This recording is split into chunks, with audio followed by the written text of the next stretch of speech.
আসসালামু আলাইকুম সবাইকে। বিশ্ব মিডিয়ায় খুব বেশি প্রচারিত হচ্ছে এবং টকেটিভ একটা বিষয় হচ্ছে সুদানের ঘটনাটা নিয়ে। সো পৃথিবীর যেকোনো জায়গায় এরকম দুর্ঘটনা ঘটুক এটা আসলেই কাম্য না। সো এই বিষয়টা নিয়ে কিছু ইনফরমেশন মিস ইনফরমেশন এবং আমি যতটুকু জানতে পেরেছি আমার ফ্রেন্ডদের কাছ থেকে, তুরস্কে থাকার কারণে এখানে আমার কয়েকটা ফ্রেন্ড আছে যারা চাদ, সুদান এবং সাউথ সুদানে থাকে। ওদের সাথে আলাপ করলাম, আলাপ করে জানতে পারলাম যে আসলে বিষয়গুলো কী হচ্ছে বা মিডিয়ার বাইরের ঘটনা কী সেগুলা জানার একটু ট্রাই করলাম। সো সেই বিষয়গুলো থেকে একটু ধারণা দেওয়ার ট্রাই করব। প্রথমে ব্যাখ্যা করি আসলে ঘটনাটা কি, কাদের মধ্যে এই ঘটনাটা হচ্ছে। সুদানে দুইটা গ্রুপের সাথে এই ঝামেলাটা হচ্ছে, সেটা হচ্ছে আরএসএফ এবং এসএএফ। আরএসএফ হচ্ছে র্যাপিড সাপোর্ট ফোর্স, যারা বিদ্রোহ করছে কার বিরুদ্ধে? সরকারের বিরুদ্ধে। সরকারের গ্রুপটা হচ্ছে সুদান আর্ম ফোর্স, সরকারের আর্মি ফোর্স। সো এই দুইটা বিষয়ের মধ্যেই ঝামেলাটা হচ্ছে। সো তারা বহুদিন ধরেই এরকম গণহত্যা চালাচ্ছে। গণহত্যা, আমি সঠিক গণহত্যা শব্দটা ব্যবহার করবো কিনা সেটাতে একটু কনফিউজ। একটা যুদ্ধের মতো পরিস্থিতি, গৃহযুদ্ধের মতো একটা পরিস্থিতি দাঁড় হয়ে গেছে সেখানে। সো আরএসএফকে ওইখানে ওরা দামসেরি বলে, অনেকে হয়তো দামসেরি শব্দটা শুনে থাকবেন, আর দামসেরি মানে হচ্ছে আরএসএফকেই বলা হয়। আচ্ছা, এখন যেই বিষয়টা এখন বেশি রেপিডলি প্রকাশ পাচ্ছে মিডিয়াতে, একটা কমন সিনারিও আমরা ধারণা করার ট্রাই করি যে আসলে, বা বোঝার ট্রাই করি। এই যে এখন আমরা যেই ফটোগুলো দেখছি, ভিডিওগুলো দেখছি, এই ফটোগুলা ভিডিওগুলো কি এখনকার, বা এই পরিস্থিতির, বা এই সময়কার, বা গণহত্যা চলছে এইটার? হ্যাঁ, গণহত্যা চলছে। আমার একটা ফ্রেন্ড জানালো যে প্রায় 20,000 মানুষকে হত্যা করা হয়েছে এই কিছুদিনের মধ্যে, গত 6 মাসের মধ্যে। ও এই কথাটা বললো। আবার ও এও বলল যে অনেকগুলো ফটোজ, ভিডিওস এগুলা এখন যেগুলো ভাইরাল হচ্ছে, এগুলা একদমই ইন্টেনশনালি ভাইরাল করা হচ্ছে এবং এগুলো অনেক আগের ভিডিও। যেমন আমরা একটা ভিডিও কিছুদিন আগে দেখলাম যে কিছু সৈনিক একজন নিচে শুয়ে আছে, ওকে ঠাস ঠাস করে গুলি করে মেরে ফেলতেছে। সো এই ভিডিওটা নাকি অনেক আগে। হ্যাঁ, এবং এই এই সমসাময়িক যে ঘটনাগুলো ঘটছে এই ঘটনার সাথে সম্পৃক্ত না। আচ্ছা, এরপরে মানুষ না খেয়ে আছে, হাজার হাজার শত শত মানুষ একসাথে হত্যা করে ফেলতেছে, মানুষ ঝুলিয়ে মারতেছে। সো এগুলা কিছু বিষয় জানার ট্রাই করলাম, যে জানতে পারলাম। একটা ভিডিও দেখলাম যে গাছের মধ্যে একজনকে পিছনে হাত দিয়ে ঝুলিয়ে রাখছে। সো এই ভিডিওটাও কিছু সময় আগের, এবং এই ভিডিওটা কি একদম ওই শহরের কিনা এই বিষয়টা এখন শিওর হওয়া যায় নাই। কিন্তু এই ভিডিওগুলোই বেশি বেশি বেশি বেশি প্রচার হচ্ছে সোশ্যাল মিডিয়ায়। সো এটা তো গেল, এই ভিডিওগুলো এখন প্রকাশ হচ্ছে, এখন কে প্রকাশ করছে সেটা একটা বড় বিষয়। সো যখন যার সুবিধা মতো যে চায়, সে তখন সেই সুবিধা মতো ওই ভিডিও ইনফরমেশনগুলো কিন্তু লিক করে। তো এই লিক করার বিষয়টা হচ্ছে, লিক যারা করতেছে তারা হচ্ছে সাউথ সুদানের যে আর্ম ফোর্স আছে, সরকার গ্রুপ, তারা। কারণ তাদের হাতে এখন মিডিয়া আছে, তারা এখন ক্ষমতায় আছে, তারা এভাবে আগের ভিডিওগুলো এখন প্রচার করছে। কেন প্রচার করছে সেটারও একটা কারণ আছে। ঘটনাটা যেখানে হচ্ছে, বা এই দুর্ভিক্ষের যে অঞ্চলটা আহ, মনে হচ্ছে, বা আমরা জানতে পারছি যেটার নাম, সেটার নাম হচ্ছে আলফাশির। ইংলিশে আমরা বলার সময় এলফেশার বলে থাকি, এটা ওদের ভাষায় আলফাশির। সো এই আলফাশির এলাকাটা হচ্ছে সবচেয়ে বড় একটা শহর, সবচেয়ে বড় না হলে সবচেয়ে বড় শহরগুলোর মধ্যে একটা। সো ওই শহরটাই আরএসএফ এই কিছুদিন আগে দখল করে ফেলছে, এবং ওই শহরে সবচেয়ে বেশি তেল, স্বর্ণ এগুলো মজুদ আছে, এবং অনেক খনিজ দ্রব্য ওই শহর আছে, এবং এই শহরের প্রতি সবার দুর্বলতারা কাজ করে। এই শহরের জন্য এই দুইটা দল দফায় দফায় ফাইট করছে। সো এই দুইটা দলকে আবার তারা নিজেরাই যে সবকিছু করছে ব্যাপারটা এরকম না, তাদেরকে ফুল দেওয়ার জন্য আবার কেউ কেউ পিছন দিয়ে কাজ করছে। যেমন আরএসএফকে ফুল দেওয়ার জন্য ইউএসএ, লিবিয়া এবং চাঁদ, তারা হেল্প করছে। আর চাঁদের সাথে এখনকার আরএসএফ এর কি একটা সম্পর্ক, এটা একটু পরে ব্যাখ্যা করার ট্রাই করতেছি। আর সুদান আর্ম ফোর্স, সুদানের সরকার যে, তাকে হেল্প করছে মিশর, কাতার, তুরস্ক এবং ইরান। তারা বিভিন্নভাবে সহযোগিতা করছে, বুদ্ধি পরামর্শ হোক, অস্ত্র হোক, যেটাই হোক, এভাবে তারা সহযোগিতা করছে। বাইরের কেউ যদি সহযোগিতা করে, অবশ্যই তাদের কিছু একটা ইন্টেনশন। আচ্ছা, সেই ইন্টেনশনের কথা আমরা বাদ দিলাম, যেহেতু মানবতার কথা চলে আসছে। এই মানবতার কথা বলে অনেকে একটা এক্সাম্পল দিচ্ছি যে আসলে ফিলিস্তিনের মুসলমানরা এলিট, তাই তাদের নিয়ে কথা বলা হয়। সুদানের মুসলমানরা এলিট না, সেজন্য তাদের নিয়ে কথা বলা হয় না। বিষয়টা তো একদমই ডিফারেন্ট কেস। ফিলিস্তিনে ইহুদিরা মুসলমানদেরকে মারছে এবং নিজেদের বাসাবাড়ি থেকে নিজেদেরকে সরাই দিচ্ছে, এটা এক ধরনের একটা কেস। এটা ধর্মীয় একটা কারণ, এবং ধর্মের একটা অনুভূতি এখানে কাজ করছে। আবার নিজেদের নিজেদের দেশ থেকে নিজেদের তাড়িয়ে দিচ্ছে, সেই একটা বিষয় এখানে কাজ করছে। কিন্তু সুদানে কিন্তু বিষয়টা সেরকম না, নিজেদের দেশেই নিজেরা এই সংঘর্ষটা করছে, এবং এই সংঘর্ষের মাঝখানে পরে কিছু নিরীহ মানুষকে জীবন দিতে হচ্ছে, সেটা দুইটা ক্ষেত্রে থেকেই, আরএসএফ থেকে এবং এসএফ থেকে, দুই ক্ষেত্রে থেকেই কিন্তু মাঝখানে জনগণ পড়ে গেছে, জনগণকে এই দুর্ভোগটা প্রভাবিত হইতেছে। আচ্ছা, এখন বিষয় হচ্ছে আরএসএফ চাচ্ছিল যে এই জায়গায় যারা ছিল, এলফেশারে যারা আছে, ওরা যদি কিন্তু বের হয়ে যায়, ওদেরকে বের হওয়ার জন্য বলতেছিল, কিন্তু ওরা বের হতে চাচ্ছে না। নিজের দেশের কেন বের হবে, এটা তো স্বাভাবিক কথা। তারপরে গণহত্যার মতো কিছু ঘটনা ঘটছে।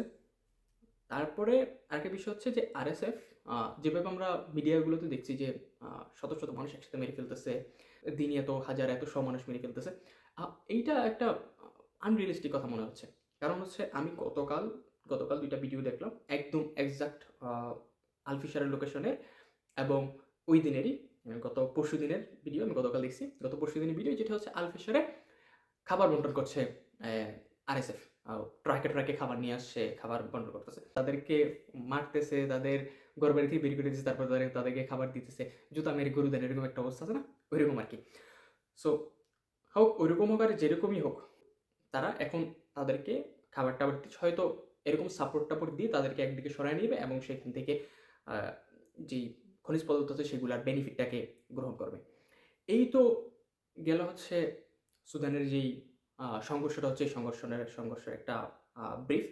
আর চাঁদের সাথে সাউথ সুদানের সম্পর্কটা একটু গভীর, কারণ হচ্ছে এখন যেই পোর্শনে সাউথ সুদান এবং চাঁদের যে বর্ডার, এই বর্ডারের পাশের যে জনগণরা আছে, তারাই কিন্তু সরকারের বিরুদ্ধে লড়াই করছে, তারাই কিন্তু মূলত আরএসএফ।